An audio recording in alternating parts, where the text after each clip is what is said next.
Hello दोस्तों। तो मैंने अपनी स्ट्रैटेजी बना ली है। 3 मंथ्स की स्ट्रैटेजी मेरी ऐसे है। मैंने हर चीज़ को 15-15 डेज़ में डिवाइड किया है। 3 फुल टेस्ट पहले रखे हैं। 1 फ़ेब से 15 फ़ेब तक बायोलॉजी के क्लास 12th के सारे चैप्टर कंप्लीट करने हैं। और मुझे आपसे सजेशन चाहिए था कि मेरे पास टाइम बहुत कम है।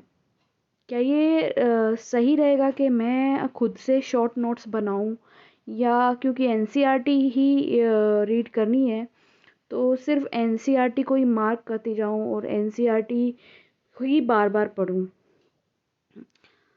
दूसरा, मॉडर्न फिजिक्स कंप्लीट करनी है एंड फिज़िकल केमिस्ट्री कंप्लीट करनी है इन्हीं दिनों में। हालांकि ये थोड़ा सा टफ टारगेट है, बट अब टाइम भी ऐसा है कि टफ चीज़ें करनी ही पड़ेंगी। उसके बाद 16 फ़ेब से 28 फ़ेब तक मैंने बायोलॉजी क्लास 11th के सारे चैप्टर्स कंप्लीट करने हैं, प्लस फिज़िक्स का मैकेनिक्स का पार्ट कंप्लीट करना है।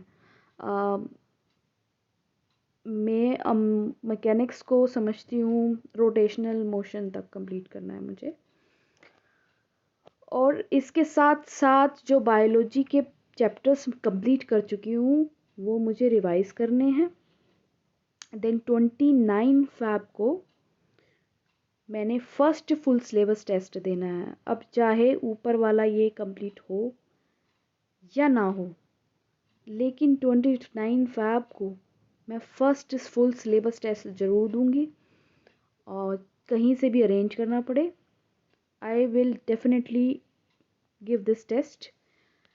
अब क्यों, हालांकि उस टाइम तक ये कंप्लीट नहीं हुआ होगा मेरा सिलेबस, पर फिर भी मैं फुल सिलेबस टेस्ट दूंगी, जस्ट टू चेक कि जो बायोलॉजी का मैंने किया है वो मुझे कितना रिटेन हो पाता है। और दूसरी बात ये है कि फिज़िक्स का एक मेजर पोर्शन तो मैंने कवर किया है मैकेनिक्स, तो वो उसमें से मुझे कितना आता है वो चेक हो जाएगा, और इसी तरह से फिज़िकल केमिस्ट्री भी।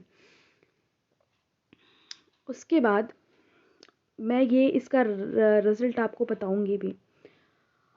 1 मार्च से 15 मार्च मैंने इनऑर्गेनिक कंप्लीट करनी है, प्लस ये जो यूनिट्स हैं electrostatics, current, electricity and magnetism की जितनी भी चैप्टर्स हैं वो कंप्लीट करने हैं।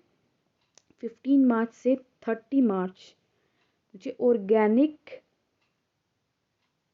पूरी स्टार्टिंग से ऑर्गेनिक मुझे करनी होगी, और नोट्स भी बनाने होंगे, बिकॉज मुझे लगता है कि ऑर्गेनिक बिना खुद के नोट्स के पॉसिबल नहीं है होना। उसमें नेम रिएक्शंस होती हैं, वो अलग से मुझे बनानी पड़ेंगी, और इस वक्त तो मुझे कुछ भी पता नहीं है कि मैं कैसे करूँगी ये। बट सोच के डर लग रहा है, पर जब आपके पास कोई ऑप्शन ना हो तो वो आपको करना ही होता है, फिर इफ एंड बट कुछ चलता नहीं है।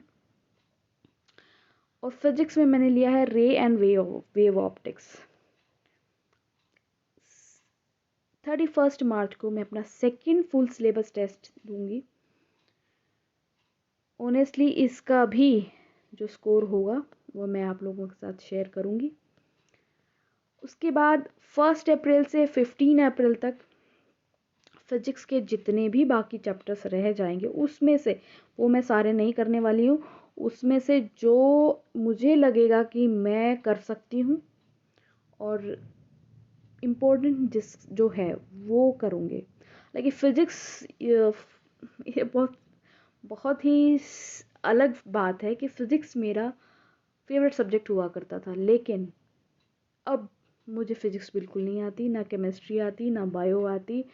तो जब अब मैं ये उठा रही हूँ तो मुझे इसी सीक्वेंस में करना पड़ेगा कि फ़िज़िक्स के बाकी इम्पोर्टेंट टॉपिक्स मैं करूँगी एंड बायो और केमिस्ट्री को रिवाइज़ करूँगी।